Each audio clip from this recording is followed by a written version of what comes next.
الصبح بدا من طلعته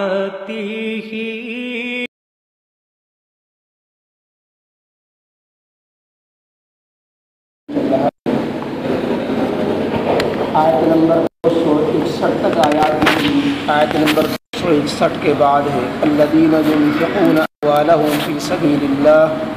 ثم لا يتبعون ما انفقوا منا ولا اذى اعوذ باللہ من الشیطان الرجیم بسم اللہ الرحمن الرحیم الذین ينفقون اموالهم فی سبیل اللہ ثم لا يتبعون ما انفقوا منا ولا أذى لهم أجرهم عند ربهم ولا خوف عليهم ولا هم يحزنون قول معروف ومغفرة خير من صدقة يتبعها أذى والله غني حليم يا أيها الذين آمنوا لا تبطلوا صدقاتكم بالمن والأذى كالذي ينفق ماله رئاء الناس ولا يؤمن بالله واليوم الآخر كمثل صفوان عليه تراب فأصابه وابل فتركه صلدا لا يقدرون على شيء مما كسبوا والله لا يهدي القوم الكافرين صدق اللہ۔ اوپر کی آیت میں اللہ کے راستے میں خرچ کرنے کی بڑی فضیلت بتلائی گئی تھی کہ اللہ کے راستے میں ایک دانہ خرچ کرنے کی مثال ایسے ہی جیسے کاشتکار کا ایک دانہ جس کو اس نے کھیت میں بویا اور اس سے 7 بالی ایک درخت نکلا، اس درخت میں 7 بالیاں نکلیں، ہر بالی میں 100 دانے پیدا ہوئے، اس طرح ایک دانے کے نتیجے میں اس کو 100 دانے نصیب ہوئے۔ اسی طریقے سے اللہ رب العزت اللہ کے راستے میں خرچ کرنے کے والے کے مال کو ثواب کے اجر کے اعتبار سے بڑھاتا رہتا ہے۔ آج کی ان آیتوں میں یہی مضمون آگے بھی ذکر کیا گیا کہ اللہ کے راستے میں خرچ کرنا کب کا ثواب ہے، لیکن اس خرچ کرنے کی قبولیت کی اور اللہ کے راستے میں خرچ کرنا مقبول ہو جائے اس کے کچھ شرائط ہیں، ان شرطوں کو یہاں پر ذکر کیا گیا ہے۔ پھر آگے ایک مثال بھی دی گئی ہے، جس طرح اللہ کے راستے میں ایک دانہ خرچ کرنے کی مثال 700 دانے کے برابر بن جاتی ہے،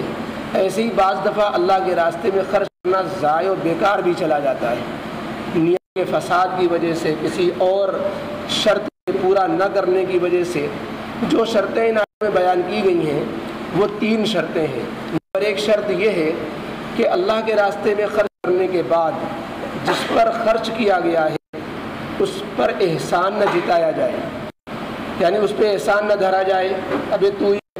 ہی تو ہے، میرے روٹیوں پہ پلا ہے، میری زکاتوں پہ تو تیرا گزر ہوتا ہے، اس طرح کا تانا دے کر کے اس کو حقیر کرنا، اس پر احسان دھرنا، اس سے نیکی ضائع ہو جاتی ہے۔ تو پہلی شرط بتائی کہ خرچ کرنے کے بعد خرچ کرنے والے پر احسان نہ جتایا جائے اور کسی اور ایسا برتاؤ اس کے ساتھ نہ کیا جائے۔ دوسری شرط یہ کہ اس کے ساتھ ایسا برتاؤ، ایسا سلوک نہ کیا جائے جس سے وہ اذیت محسوس کرے، مثلا اس کو حقیر سمجھنا، اس سے بیگانہ کام لینا اور اس کو اہمیت نہ دینا، دوسروں کے سامنے اس کو ذلیل کرنا۔ تو اس طرح کا برتاؤ کرنا جس سے وہ اپنی ذلت و ہیٹی محسوس کرے، یہ جس کو صدقہ دیا جائے، جس کو زکوٰۃ دی جائے، جس پر خیر خیرات کی جائے، جس کی صلہ رحمی کی جائے، جس کو تحفہ دیا جائے، اس کے ساتھ کوئی ایسا برتاؤ جس سے اس کو اذیت ہو، یا لفظوں میں احسان جتلانا یا عمل سے ایسا برتاؤ کرنا، یہ نیکی کو ضائع کر دیتا ہے۔ ثواب کیا ملتا؟ الٹا اللہ رب العزت کی طرف کیا وعید کا مستحق ہو جاتا ہے۔ حدیث پاک میں آتا ہے قیامت کے دن اللہ 3 لوگوں پر نظر کرم نہیں فرمائے گا، ان سے بات نہیں کرے گا، ان کو پاک نہیں کرے گا۔ جن میں ایک وہ لوگ ہیں جو خیر خیرات کر کے، زکوٰۃ دے کے، صدقات دے کے دوسروں پہ احسان رکھتے ہیں، یا ان کے ساتھ ایسا برتاؤ کرتے ہیں جس سے ان کو اذیت ہوتی ہے، ان کو حقیر سمجھنا یا ان پہ چھیٹا کشی کرنا۔ اور اسی طریقے سے ان لوگوں پر اللہ نظر کرم نہیں فرماتا جو ماں باپ کے نافرمان ہوتے ہیں۔ اور تیسرے فرمایا وہ لوگ جو شراب کے عادی ہوتے ہیں۔ اس طرح کی اور بھی احادیث ہیں، جس میں ایک اس کو بھی بتایا گیا جو ٹخنے سے نیچے لباس رکھتا ہے، مردوں میں لنگی ہے یا پیجامہ ہے جو ٹخنے سے نیچے لٹکا کر کے پہنتے ہیں، وہ بھی اس وعید میں حدیث پاک میں داخل ہے، اور مسلم شریف میں ایک حدیث میں اس کو شامل کیا ہے اور ایک حدیث میں اور بھی لوگوں کو، بہرحال اس میں احسان جتلانے والا وہ بھی شامل ہے۔ تو احسان جتلانا گویا نیکی برباد، گناہ لازم، نیکی تو گئی، اس اوپر سے گناہ ایک اور بڑھ گیا، اور احسان نہ جتلائے اور اس پر جو ہے اذیت نہ پہنچائے اور اللہ کے راستے میں مخلصانہ انداز میں خرچ کرے، جیسے کہ اوپر مثال دی گئی تھی۔ اللہ تعالیٰ نے اس کے لیے وعدے فرمائے، لَهُمْ أَجْرُهُمْ عِنْدَ رَبِّهِمْ، اللہ کے یہاں ان کا ثواب بنتا ہے، ان کو اجر و ثواب اس طرح ملے گا جس طرح اوپر بیان کیا گیا، نہ کہ ان کو جو احسان دیتے ہیں نیکیاں برباد کر دیتے ہیں۔ جو لوگ صحیح طریقے پر اللہ کے راستے میں خرچ کرنے کے بعد پھر احسان نہیں جتلاتے اور کوئی اذیت نہیں پہنچاتے، بلکہ الٹا احسان مانتے ہیں کہ میرا کیا تھا، وہ تو اللہ رب العزت نے دیا، اللہ کا حکم پورا کیا ہم نے، اور اخلاص کے ساتھ دیتے ہیں، احسان نہیں جتلاتے ہیں، اللہ نے فرمایا ان کو اجر ملنے والا ہے، اور وہ دن آنے والا ہے کہ انہیں پھر آئندہ کا کوئی غم نہیں ہوگا، گزشتہ کی کسی بات کا صدمہ نہیں رہے گا، کسی گزری ہوئی بات کا انہیں افسوس و قلق نہیں ہوگا، اور آئندہ کسی چیز کا کھٹکا نہیں ہوگا۔ ایسی بے خوف و خطر زندگی انہیں نصیب ہونے والی ہے، جنت کی زندگی۔ یہ احسان جتلانا اور کسی جو ہے برتاؤ کرنا کسی کو دینے کے بعد کہ اس سے پھر بیگاری لینا اور اس کے احسان کی وجہ سے اس سے کوئی خدمت لینا، نے فرمایا کہ یہ اتنا بڑا گناہ ہے کہ تم اگر نہ دیتے اس کو، اور صرف کوئی بھلی بات کہہ دیتے، خوش اسلوبی سے اس کو ٹال دیتے، اور اس کو کوئی اچھا سا میٹھا بول کر کے اس کو جواب دے دیتے، یہ بہتر ہوتا اس سے کہ تم 2 احسان جتلاؤ۔ چنانچہ فرمایا کہ اگر تمہارے پاس دینے کو نہ ہو تو تمہیں یہ کہنا چاہیے، تمہیں سائل آیا، اس نے بھیک مانگی، آپ کے پاس دینے کو نہیں ہے، یا آپ اس کو کسی مسئلے سے دینا نہیں چاہتے، یا اس لائق نہیں ہے کہ اس کو دیا جائے، تو اس کو اچھے انداز سے ٹال دینا چاہیے، بھلی بات کہہ دینا چاہیے۔ مثلا خود اپنے دینے کو نہیں ہے، اس سے آپ کہتے ہیں بھائی اپنے لیے بھی دعا کرو، میرے لیے بھی دینے لائق بنے تو دیں گے بھی، اس انداز سے کوئی بات اس سے کہہ دی۔ اور اگر اس نے کوئی اس پر کوئی سختی سے پیش کی، بعض مانگنے والے بھی بڑے ڈھیٹ ہوتے ہیں اور وہ بدھ کر کے نہ معلوم کیا بد دعائیں دینا شروع کر دیتے ہیں، تو فرمایا کہ تم ان کو نظر انداز کرو، قول معروف، کوئی بھلی بات کہہ کر کے اگر نہیں دینا ہے ان کو نرم جواب دے کے ٹال دو، یا اگر اس نے کچھ بدتمیزی کر دی یا کوئی تو جملہ کہہ دیا، نہ دینے پر تمہیں وہ اس نے غصہ دکھایا تو تم نے اس کو نظر انداز کر دیا، درگزر کر دیا، یہ بہتر ہے اس سے کہ 2 اور پھر تکلیف پہنچاؤ، 2 پھر احسان جتلاؤ، اور 2 اپنی نیکیوں کو برباد کر دو۔ یہ ہوگا کہ تمہیں نیکی ملی ہی نہیں، تم نے کچھ خیرات کی ہی نہیں، لیکن اس میں خیر خیرات کرنے کے بعد جو احسان جتلایا اس میں نیکی بھی برباد گئی، ساتھ میں گناہ بھی لگ گیا۔ اس لیے یہ اتنی خطرناک بات ہے کسی کو احسان جتلا کر کے تکلیف، کسی کو دینے کے بعد صدقہ خیرات کے بعد اس پہ احسان رکھنا، اس کے ساتھ برا سلوک کرنا، کہ اللہ کو ناپسند ہے۔ فرماتے ہیں کیا تم اللہ نعوذ باللہ محتاج ہے کہ تم اللہ کو دے رہے ہو؟ اپنے فائدے ہی کے لیے تو دے رہے ہو، یہ جو تم نے دیا تو اللہ تعالیٰ کیا تمہیں اس کا 700 آگے بڑھ کر ملنے والا ہے، اس لیے تم دے رہے ہو، احسان کس بات پہ جتلا رہے ہو؟ اللہ تو نعوذ باللہ محتاج نہیں ہے کہ اللہ کو تم دے رہے ہو، بلکہ تم اپنے فائدے کے لیے دے رہے ہو۔ اللہ تعالیٰ تو تمہاری اس غلطی پہ پکڑ سکتا تھا جو تم نے احسان جتلایا، لیکن اللہ بڑا حلیم ہے، تحمل سے کام لیتا ہے، فوراً پکڑ نہیں کرتا، اور ورنہ اللہ تعالیٰ اس کے الٹا بھی کر تمہارا ہاتھ جو دینے والا ہے وہ لینے والا بنا دے، جو لینے والا ہاتھ تھا اس کو دینے والا بنا دے، تم نے جو حقیر سمجھا تھا اللہ اس کو بڑا بنا دے، اور تم کو جو اپنے کو بڑا بن رہے تھے، تکبر سے پیش آ رہے تھے، تمہیں پھکا کر دے۔ تو اللہ رب العزت وہ سب کر دیتا ہے، اللہ بڑا حلم والا ہے، مہلت دیتا ہے، لیکن بندوں کو ایسا نہیں کرنا چاہیے کہ دوسروں پہ احسان جتلائیں۔ آگے احسان جتلانے کی سختی کے ساتھ ممانعت کی کہ اگر تم نے احسان جتلایا، تم نے کسی کو اذیت پہنچائی، تو سمجھ لو تمہارا خیر خیرات باطل چلا گیا اور تمہارا صدقہ باطل ہو گیا، اللہ کے یہاں کوئی اس کی نیکی نہیں رہ جائے گی۔ اور اس کی ایک مثال دی گئی، اس کی مثال یہ دی گئی کہ ایک شخص ہے، منافق ہے مثلا، وہ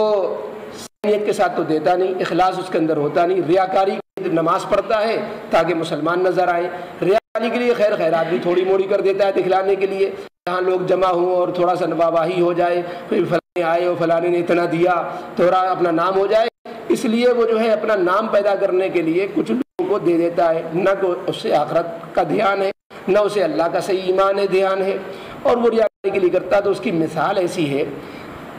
کا خیرات کے باطل ہونے کی مثال دی کہ ایک شخص ایک چٹیل میدان میں جس میں تھوڑی سی مٹی کہیں سے آ کر کے گرد و غبار اس طرح اڑ گیا کہ تھوڑی مٹی جم گئی، اس کی وجہ سے کسی نے سوچا کہ لاؤ اس میں کوئی دانہ بو دیں، کھیتی نکل آئے، پیڑ نکل آئے گا۔ اس نے دانہ ڈال دیا، زوردار ایک بارش ہوئی، مٹی بھی بہہ گئی، دانہ بھی بہہ گیا، چٹیل میدان نکل آئی، تو وہ چٹیل میدان میں کچھ بھی نہیں رہا، نہ دانہ رہا، نہ دانے سے اگنے والی کوئی۔ تو اسی طریقے سے جیسے منافق ہوتا ہے، یہ سوچ کر کے خرچ کرتا ہے کہ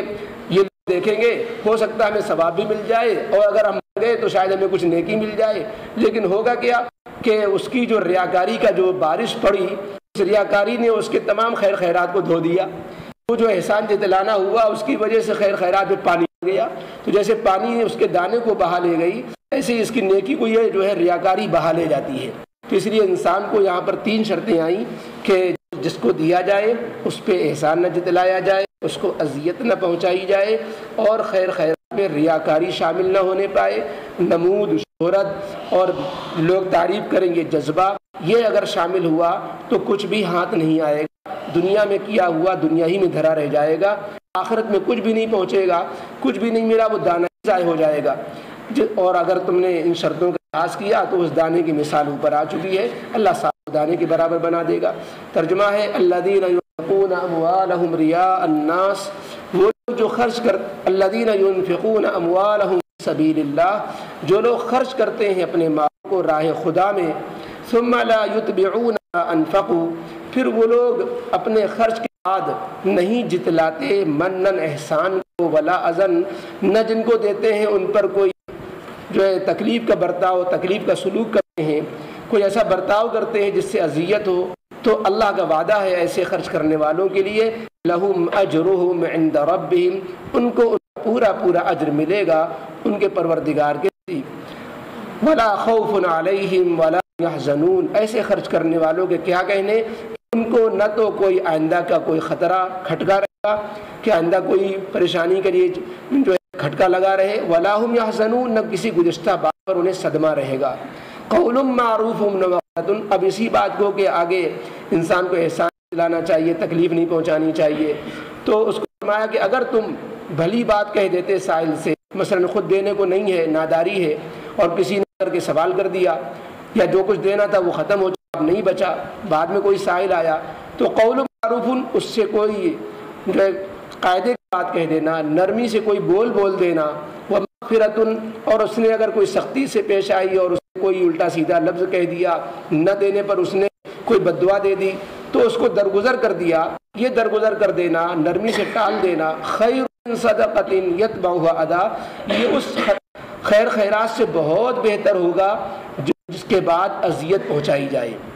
واللہ غنی حلیم، اور اللہ تعالیٰ تو بے نیاز ذات، تم نے جو خرچ کیا اپنے لیے کیا تھا، اس تمہیں خود جان ماننا چاہیے کہ اللہ تعالیٰ نے مستحق ہمیں عطا کیا، ہم اس کو دے کر کے اپنے کو ثواب پانے والے بنے، نہ تمہیں احسان جتلانے کر کے اپنی نیکی ضائع کرنے والے۔ حلیم، اللہ بڑا حلیم ہے، تم اللہ کی دی میں مال تم اترا رہے ہو، دوسرے کو حقیر سمجھ رہے ہو، اللہ اس کے الٹا کر سکتا ہے، لیکن بڑا حلم والا ہے، اللہ فوراً انتقام نہیں لیتا۔ یا ایھا الذین آمنوا، اسی بات کو آگے صاف لفظوں میں کہا گیا کہ اگر تم نے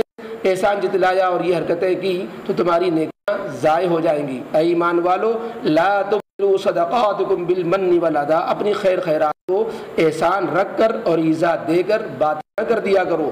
کالذی ينفق مالہ، جیسا کہ وہ شخص اپنے مال کو ضائع و برباد کر دیتا ہے، وہ شخص جو خرچ کرتا ہے اپنے مال کو ریا الناس، لوگوں کے دکھانے کے لیے، اخلاص تو ہے نہیں کیونکہ اللہ اور آخرت پر صحیح ایمان ہی نہیں، یہ منافق کے خرچ کرنے کا حال ہے۔ لا یؤمن باللہ والیوم الآخر، اور وہ اللہ اور آخرت کے دن پر یقین نہیں رکھتا، کیونکہ وہ منافق دکھلاوے کے لیے صرف جو ہے ایمان لایا ہوا ہے، ورنہ اللہ اور آخرت پر بھی یقین نہیں، صرف لوگوں میں اپنی جو ہے دھاک جمانا چاہتا ہے، مسلمانوں میں اپنے کو شامل کرانا چاہتا ہے۔ فمثلہ کمثل صفوان، تو اس منافق کے خرچ کرنے کا حال ایسا ہے جیسا کہ ایک چٹیل صاف پتھر ہو، علیہ تراب، اس پہ کہیں سے کچھ مٹی پڑ گئی ہو، فاصابہ وابل، اور اس میں کوئی دانہ ڈالا کہ اس سے اگے، فاصابہ وابل، کہ اس کو پھر ایک زوردار بارش کا جھٹکا پہنچا، فترکہ صلدا، کہ بس اس کو چٹیل میدان اس پتھر کو پھر صاف کر کے چھوڑ دیا، فترک صلدا، اس پتھر کو صاف چکنا بنا کر کے چھوڑ دیا کہ اس میں نہ مٹی نہ دانہ رہا۔ لا یقدرون علی شیء مما کسبوا، کہ اپنے کیے کا اس نے کچھ بھی ہاتھ نہیں لگا، لا یقدرون کہ کچھ بھی قادر نہ ہوا اپنے کیے کا، کچھ بھی اس نے کچھ بھی کمایا تو جو کچھ کمایا تو اس میں سے کسی چیز پر وہ قادر نہ بچا۔ یہی حال ہوگا جو ریاکاری کے لیے دنیا میں خرچ کرتے ہیں۔ واللہ لا یہدی القوم الکافرین،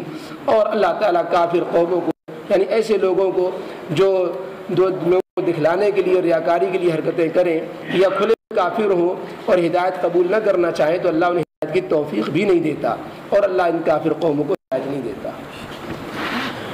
اللہم صل علی سیدنا مولانا وحبیبنا وشفیعنا محمد وعلی آل سیدنا محمد وآلہ وصحبہ وبارک وسلم۔ یا رب العالمین ہم سب کے گناہوں کو معاف فرما۔ یا اللہ یا رب العالمین ہماری عبادتوں میں، ہماری نمازوں میں، روزوں میں، زکوٰۃ و خیرات میں اے اللہ اخلاص پیدا فرما۔ اے اللہ جو کمی کوتاہیاں ہوئی ہوں اے اللہ انہیں معاف فرما۔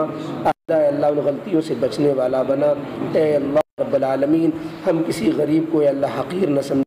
اے اللہ رب العالمین آپ نے جس کو جو بھی دیا ہے اللہ تیری عطا ہے، اے اللہ اپنا کچھ کمال نہیں ہے، اے اللہ تو دینا بھی جانتا ہے، لینا بھی جانتا ہے۔ اے اللہ اگر تو نے ہمیں کوئی نعمت عطا فرمائی ہے تو اے اللہ اس میں شکر گزاری کی توفیق نصیب فرما۔ اے اللہ نعمت کو تیری طرف سے سمجھ کر تیری جائز جگہوں میں اور نیک کاموں میں خرچ کرنے والا بنا۔ اے اللہ نعمتوں پر اترانے سے اور گھمنڈ کرنے سے، تکبر کرنے سے ہم حفاظت فرما۔ اے اللہ دے کر لوگوں پر احسان دلانے سے، ان کو حقیر سمجھنے سے بھی ہماری حفاظت فرما۔ اے اللہ ہم جو کچھ کریں اے اللہ تیری رضا کے لیے، تیری اخلاص کے لیے کریں۔ اے اللہ ہمارے ٹوٹے پھوٹے اعمال میں جو بھی کمی کی ہوتا ہے اسے معاف فرما کر قبول فرما۔ آئندہ اے اللہ مزید اے اللہ اخلاص کے ساتھ نیکیاں کرنے کی توفیق نصیب فرما۔ سبحان ربک رب العزت عما یصفون وسلام علی المرسلین والحمد للہ رب العالمین۔